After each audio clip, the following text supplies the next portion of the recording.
Hello everyone, welcome to BayernNow, the ultimate Bayern Munich fan channel. Look, according to some sources coming out of L'Equipe de Français, les Paris Saint-Germain, apparently PSG are highly interested in signing Lucas Hernandez to the point where he is being reported to be interested in joining the Parisians in France, in his home country. Technically, not really. He plays for France. His origins are from France, but technically he grew up in Spain, and he actually reminds me of a Spanish boy more than he does a French boy, because actually he speaks French and also Spanish, but better Spanish than French, because I know French, and he's not that fluent. Well, he's not like smooth in French like he is in Spanish, because I also speak Spanish.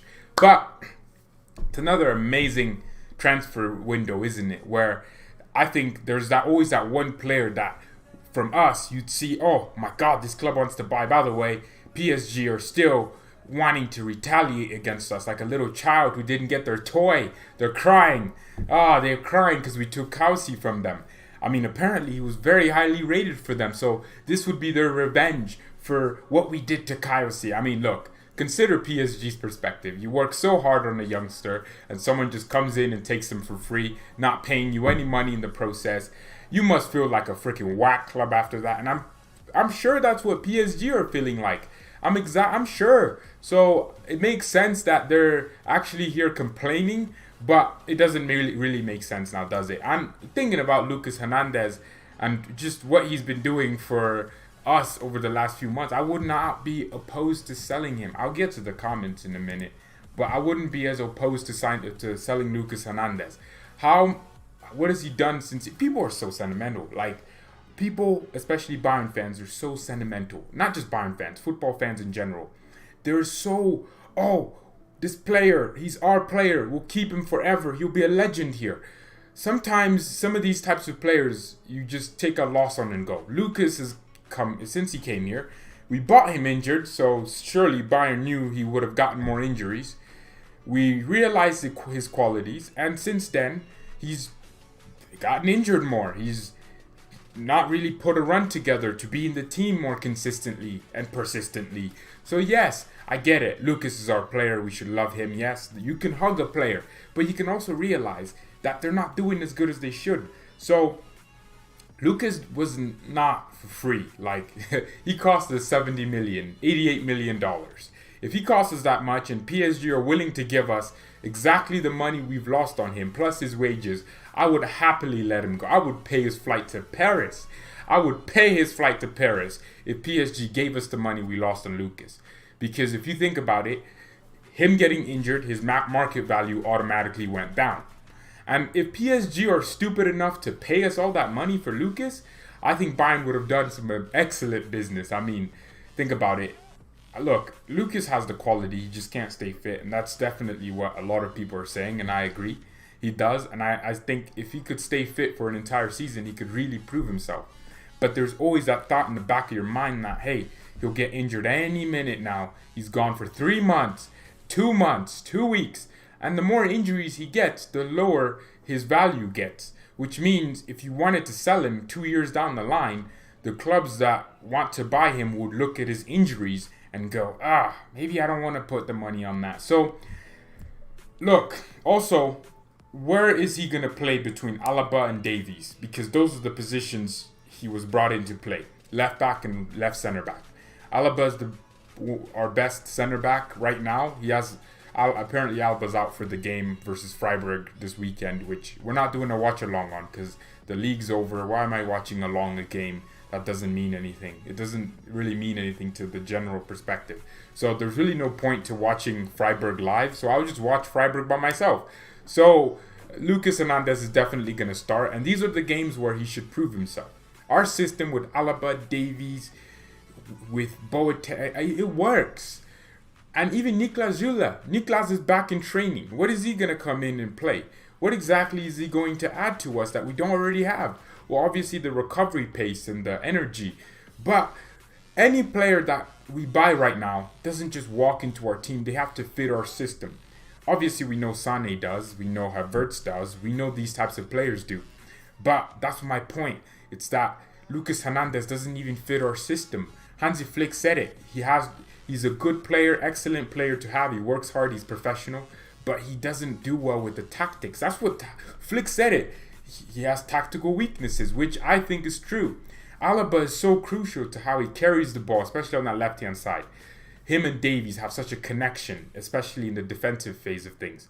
And you can't have the similar thing to Lucas Hernandez. So look, with Lucas, he has to prove himself, and I can definitely see him moving. I can. People think we are always gonna have the same players we do now. 2016, we've gotten rid of like 5 players.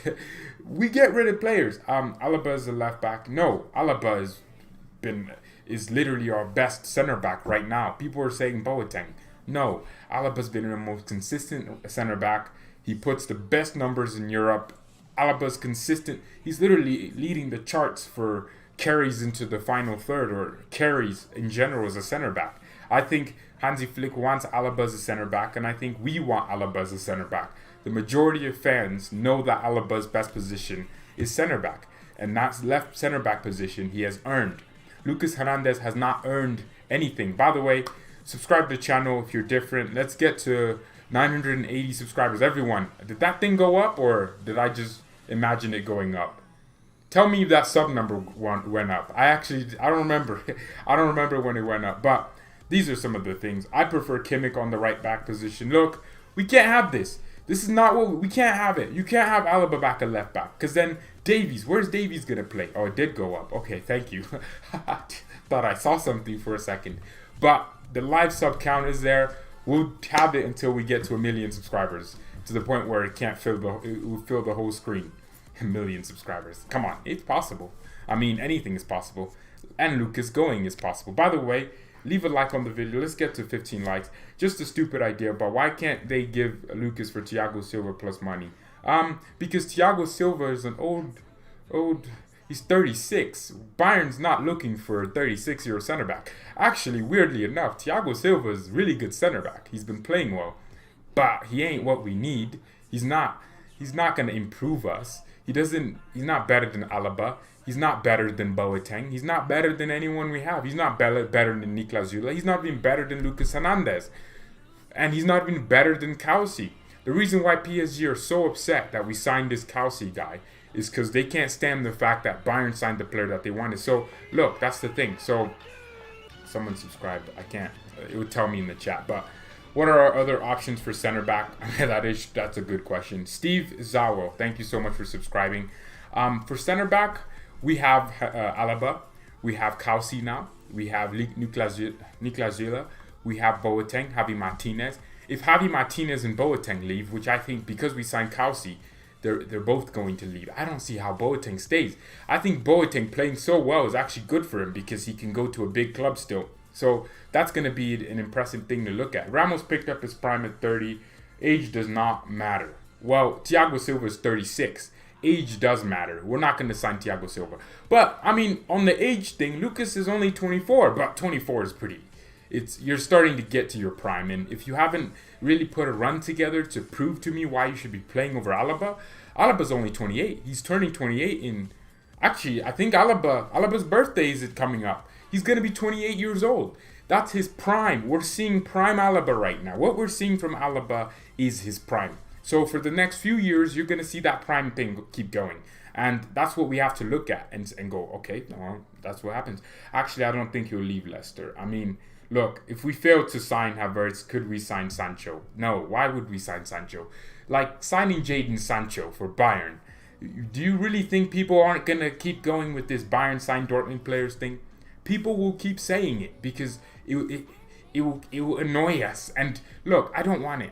I don't want Haaland. I don't want any Dortmund players. If you want a striker, if you tell me a Dortmund player that we should sign, you're getting removed. I'm playing. But seriously, I'm so tired of the notion that Bayern sign Dortmund players. So look, I'm not interested in it. Just relax with it. Don't do it anymore. Lenny, Varela, Alaba has to stay. Me too. Oh, yeah, he does. He does have to stay. I mean, the thing about Alaba, him and Thiago haven't signed new contracts. We need them to. Neuer and Müller did because they're Neuer and Müller. But this, no, I think Alaba needs to sign a new contract, man. I don't know what the issue is with the contract situation. What if Alaba's saying, hey, I don't feel good because you didn't play me in CDM. I don't think that's the case. But what if he is actually feeling that way? You never know. What about Kroos with Kevin De Bruyne? What about them? We're not interested in them. This isn't just we're not just trying to sign random players. We're trying to sign players that fit us. Kevin De Bruyne right now, the way he plays for City, doesn't really fit our system. We play with, central forward.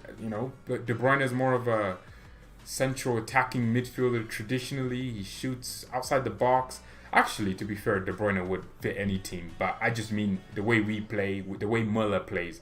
I like a Havertz for that position. But if you sell Lucas Hernandez, you can fund Kai Havertz. You can fund Leroy Sané with just that one signing. So if you sign these two players, or sell Lucas Hernandez, sell Boateng, sell Javi Martinez, you can fund all these players. So it's definitely impressive if you look at it from that perspective.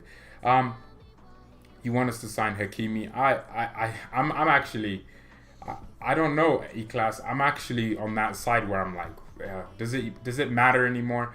Sancho coming to United and improving us. No. We have a 700 million budget. I mean, look, that's the thing though. Like I was saying, if you sell Lucas Hernandez for 75 million euros, which apparently that's what Bayern's asking, or 80 million, whatever it is, if PSG pay us that, we automatically we have enough money to buy any. Maybe that's what Bayern's thinking.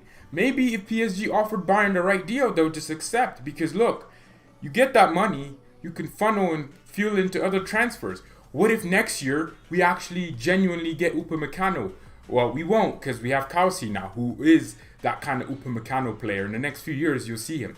I think getting Kausi is going to be an amazing signing. People don't realize this kid is good. If PSG are this angry that we signed him, that we doxed them apparently, I don't know what that means, but that we got this kid from their academy, if they're this angry about it, I think we have a huge shot here at basically just pissing PSG off. Who's saying we can't get who we want if we sell Lucas?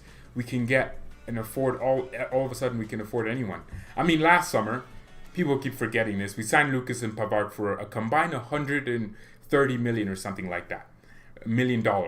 And then we were going to sign Sané for about 140 million euros, which is about 150 million dollars, whatever it is. We were planning to sign Sané for 140 million, of course, including his 5-year fee or his 5 years wages. If we plan to spend that much money, what makes you think we can't spend money this summer? What makes you think we can't spend the money? So there is money for Bayern. I mean, if we bought Sané last summer, and if we ended up buying what's that? What am I trying to say here? If we ended up buying a right back as well, then you'd see it happening. Haaland is actually a good option as Lewandowski's replacement in 2 to 4 years. That's definitely true. But look, no. If you want people to continue to think Bayern by Dortmund, this was not a thing. Can we get our mind off Dortmund? Because look, we never bought Dortmund players before Pep. Pep came in, decided, you know what? I'm going to agree, buy Mario Götze. And Götze stupidly agreed. His career got ruined. We paid, 40 million for him, which is a big fee at the time, or 35 million, whatever we paid for Götze. We gave him back to Dortmund because he was crap. And it opened ways for other managers to go, I want Hummels. And in 2016, Bayern could have signed Koulibaly, but we decided to go for Hummels. So these are the little things that I have to look at, not just you, but all of us have to look at and go, that's definitely what happens. You just have to look at it from an open perspective, man. We wasted money on Coutinho. We have wasted money. I mean, if Bayern could waste 40 million on Coutinho's salary, we can waste 100 and we can waste way more money. I think we can definitely do that. I do know you, Lenny. I know your name. United make 700 million per season. Bayern make about 600 and we're like 50 million off United in terms of revenue per season. And Man United are supposedly a bigger revenue producing club. So, I mean, Bayern are extremely close. And we've done this in 7 years without having Champions League finals, without having a Champions League win. Imagine we win the Champions League. You know how many people that never cared about Bayern all of a sudden are going to watch our games and become Bayern fans. It's true. Look, there's a lot of signings that we could talk about. There's Jonathan David. There's actually a lot of deals that are going to be finalized this summer. I never really considered it. But, if we miss out on Kai Havertz, man, we're going to be absolutely crap. NS, what's up? We're going to be crap, man. Havertz, what's his name? SKB, on the live thing we did with him. He made a great point yesterday. Basically, he reminded me of something I said. I said we don't need Havertz. Havertz is not someone we need right now. But he's a statement signing. When you sign Havertz, you give a statement to the rest of Europe that, damn, Bayern's ready. Think about it. Havertz, Sané, and all these players that we're potentially going to sign, when they come in, they start building chemistry. And that chemistry for the next 10 years, 5 years, 7 years, whatever it is, that chemistry is there. The Gnabry's, the Comans, they have chemistry. The Kimmich, Goretzka, and the German core, they have the chemistry. You take that chemistry and Germany win a Euros, they win a World Cup. But most importantly, Bayern win more than one Champions League in one decade. I don't think we won 3 Champions Leagues in a row from 1974 to 76, but I don't think we've ever done that since then. We've never won more than one Champions League in one decade, right? So to 1999 we got to a final. 1996 I think we got to a final. The 80s, no, we didn't win a Champions League in the 80s. Yep, Bayern have never won 2 Champions Leagues in one decade. Since the 70s, since 1980. Let's just put it like that. We've never won 2 Champions Leagues in one decade since 1980, which is a very sad thing to have. This could change this year. If you are getting these statement signings done, you're spending the money, you're being proactive, you're taking advantage of this market. Look, taking advantage of this market doesn't necessarily mean that you sign players on the cheap. That's not necessarily what it means. It could mean that a Kai Havertz, where if you were poor, and the economy was as hit as it is now, you wouldn't generally sign this player. That's what taking advantage of this market is. Because a team like Real Madrid will probably say, hey, let's not spend money on Havertz because we're poor. But if Bayern do it, it's a statement signing. It shows that you have the ambition. And next year, who's saying we can't win a Champions League again? I think we'll win more than Champions League this season. Which is the best transfer of Bayern till now? Lewandowski was free, but I think on a transfer basis, it's Alphonso Davies. Like actual money, Lewa was free, but for me, that's free transfers are just they're just free signings. They're not. You actually pay them a higher wage than a lot of other players in your squad. So it's not even like they're technically just free. You'll pay the money that you would have paid for their transfer in a different way, and that's their wages. Lewandowski's making a ton of money because he came for free and he's, getting that money. But I think Davies for me is like the way we snapped him, and it was just out of nowhere, and all these other clubs could have potentially gotten him, and we're here now. I think it's amazing. We need a right back as a backup for Pavard, but according to German media, Dest chooses. But that's a fantastic deal, isn't it? Look, if we sell Lucas for 70 million, and Bayern, let's just assume we sign Sané, you spend 20 million of that on Serginho Dest, all of a sudden, you only need about 40 million to afford Kai Havertz. So technically, if we already bought Sané and Serginho Dest and that's pretty much what's happening this window, Sané and Serginho Dest, and we have Kausi for free. Imagine, that would be so funny. Bayern Munich gave PSG Lucas Hernandez, injury prone, center back, 24, for 70 to 80 million. And then we took Kausi for free, used the money for Lucas to get Kai Havertz to win the Champions League more times. That would be the greatest mafia signing deal ever. That would absolutely make Bayern the dons of football, because Lucas is our most expensive signing of all time. We just signed him to give him the PSG to then give us the money for Sané, that would be crazy. But, coming out, everyone, hopefully you watched the video before this. It's kind of crazy. Today is such a news-packed video, but it's only one news. It's only about the Sané thing. But if Pep's saying it, obviously it's happening. So it depends on the price now. It's all about the price. If you sign Sane for anything less than 60 million, that's a freaking steal. Imagine last summer we were going to sign Sane for a combined fee, including everything that would have happened, for 140 million, including his wages for the next 5 years, for the 5-year contract. 140 million for Sane, that's a lot of money. And then Bayern somehow miraculously got lucky and a pandemic happened, his injury happened, and now we could get him for 45 million, 50 million. That just shows you what Bayern's business motto is. But it is what it is, though. It is what it is. Kai loves Chelsea. No, he doesn't. Like, you don't see posters of him in a Chelsea shirt. That's not happening. We can put Havertz on the wings along with Sané. It give Gnabry competition. We only really have one winger, don't we? But even that one winger is highly crap. Gnabry goes missing for about 60% of the season and shows up for the Champions League night. In London especially. He loves London, doesn't he? That's the thing with Gnabry. Like, you don't know what you're getting each week. You don't know if you're getting the world-class Gnabry that people think and see from the games he plays in the bigger matches, or you're getting the crap Gnabry who's inconsistent and not going to play well. And if Gnabry knew that, damn, Havertz and Sané are here, Coman's not my only competition, he will play better, and we will have a much better squad. We will have just much better dynamics.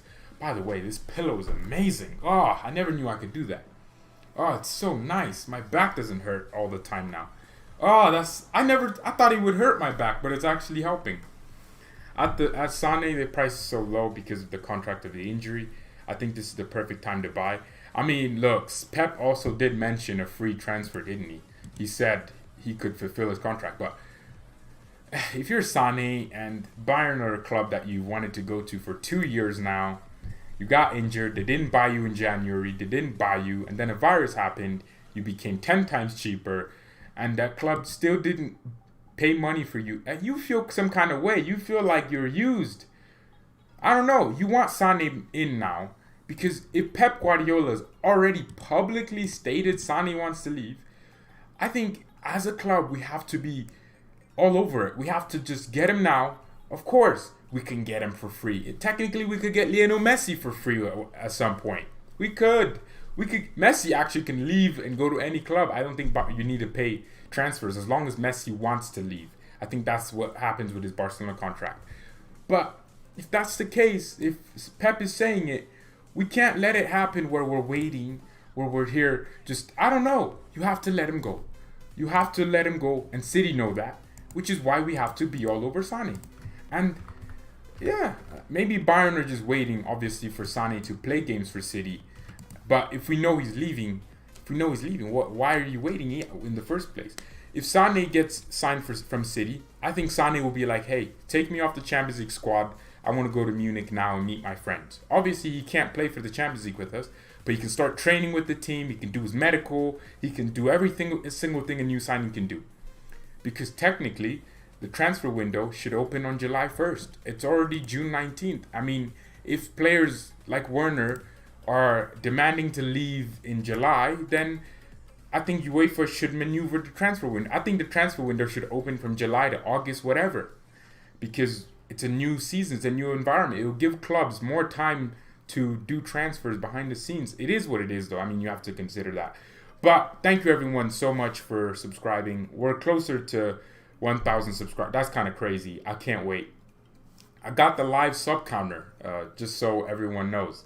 So whenever that number goes down or up, I like it going down because it means whenever I turn off the stream, it will go up.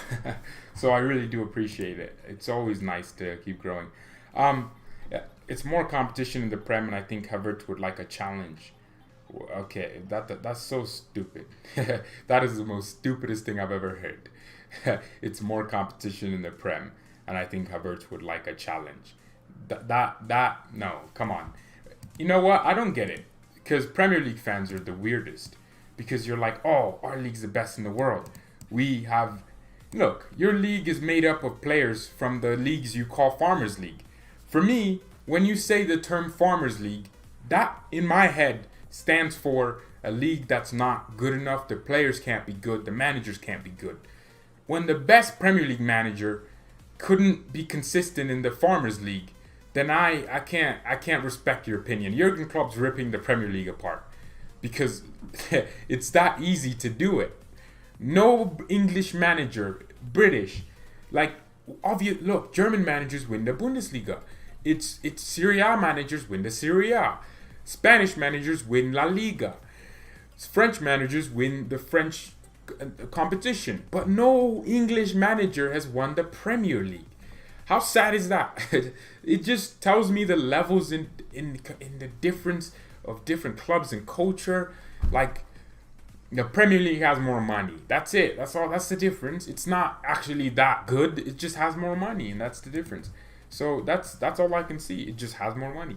EPL has two teams which are farming the league at the moment. I mean, City and Liverpool have been winning the EFL Cup, FA Cup. They've been winning the same trophies every single year. Pep ripped the German league but can't rip up the Prem. What you mean? Pep has won 3. Pep holds the thing with the Carabao Cup. He's winning the FA Cup every single year. City won a quadruple time and time again, and Pep didn't rip it at Bayern. He did what Pep had to do. He had one of the best teams in the world. He inherited one of the best teams in the world. He got backed, couldn't win the Champions League, and now he's doing it at City, where he can do it easily in the league. He can have a consistent team, do it easily in the domestic competitions, but he can't do it in Europe because Europe is much tougher. It's different.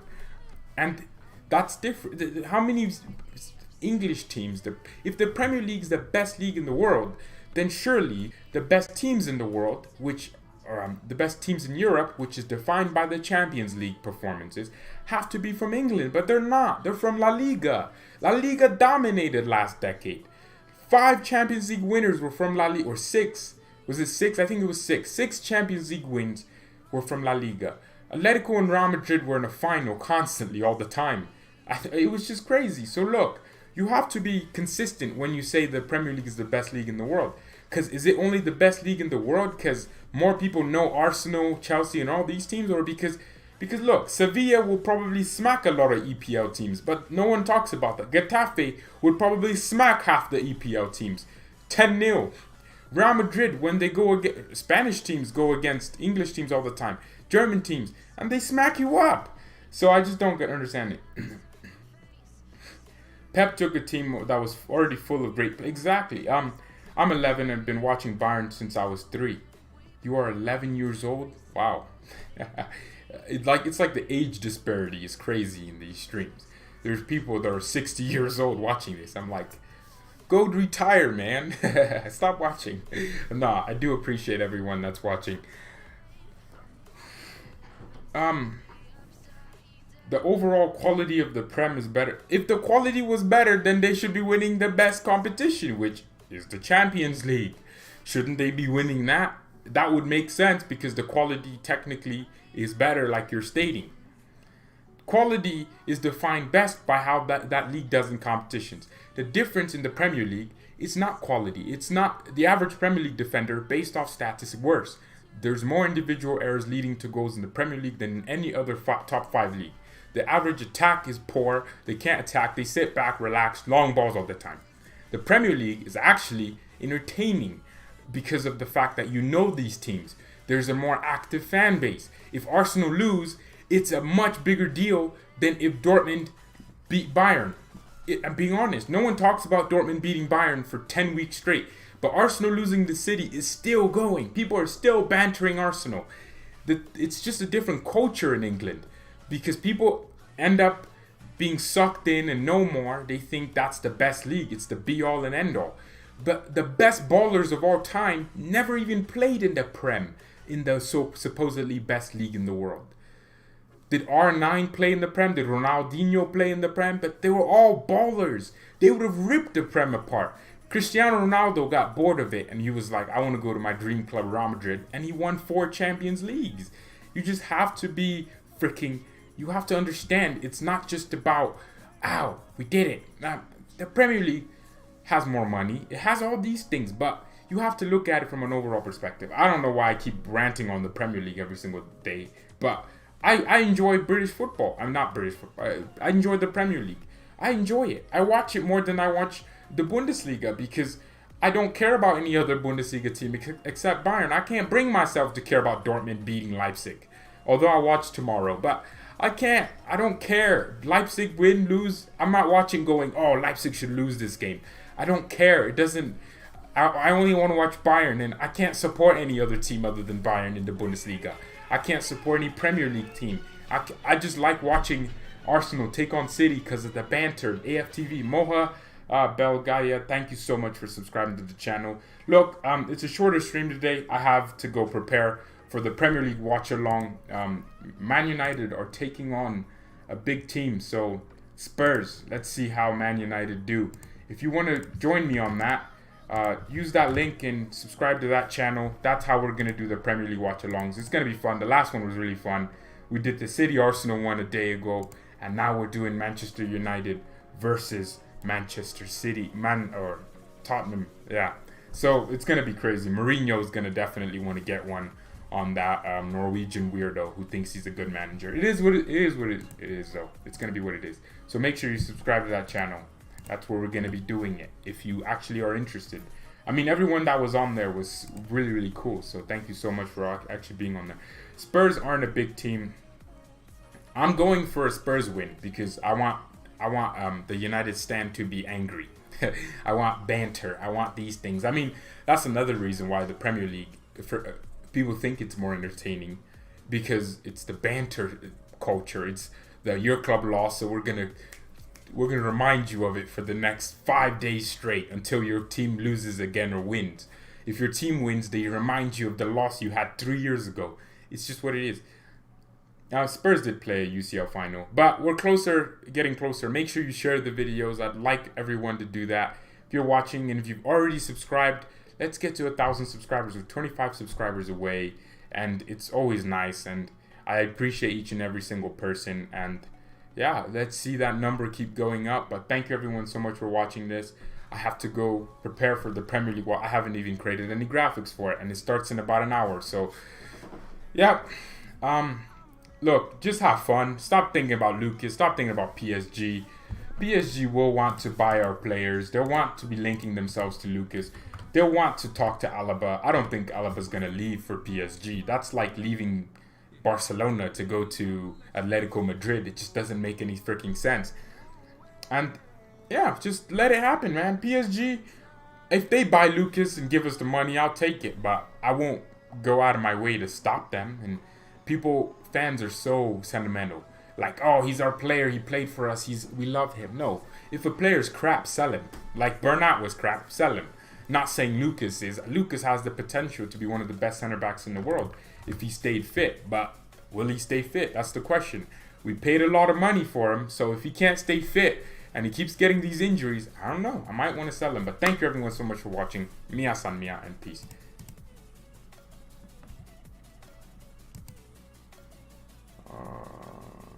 You know I did. Ole's at the wheel.